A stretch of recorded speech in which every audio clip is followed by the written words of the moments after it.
Arizona Republican Congressman Andy Biggs is a member of the House Freedom Caucus, joins us live. Good to have you with us, sir. Good to be with you, Shannon. Okay, so let's talk about this.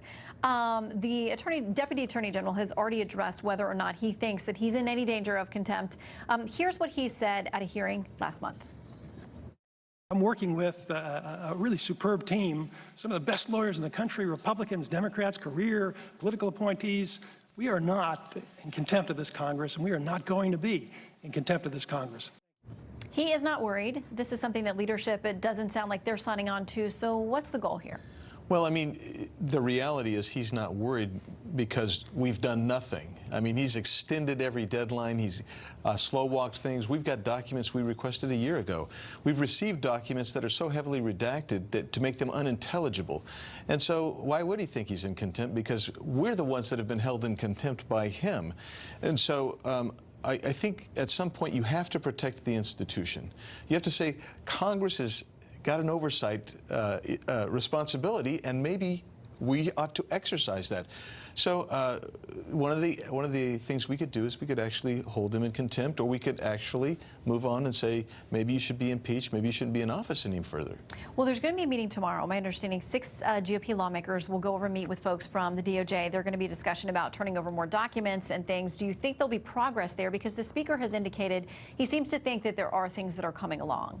Well, I mean, there may be progress, but what's progress when you should have had these documents to us 7 months ago, and you're going to slow walk them over to us some more?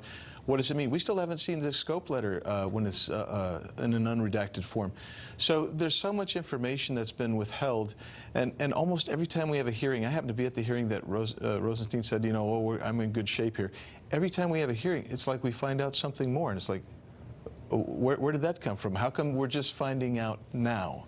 Do you feel like there are times that you don't know what you don't know, and that prohibits your ability to ask for things and to find things if you don't know you're looking for them? You're absolutely right. I mean, so that's why I think it's been dripped out so long. It's because, oh, we get something here, and we say, well, that leads to a few more questions. They drip something out for us, and it's time to say enough's enough. Okay, in the Politico article talking about this plan to potentially try to do this end-run resolution, they say this: the Justice Department has emphasized that it has made unprecedented disclosures of sensitive materials to lawmakers, even at times bypassing the historical guardrails for sharing information connected to an ongoing investigation. True or false?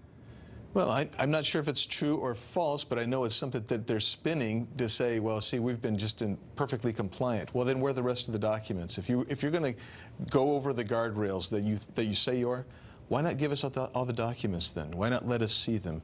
And you know, if we need to go to a top secret room, let us go there, and we'll look at them there. And it's just not happening. Do you think they're validly worried about leaks from either side? Because there have been accusations that both Democrats and Republicans have leaked things that are beneficial to their side of the argument.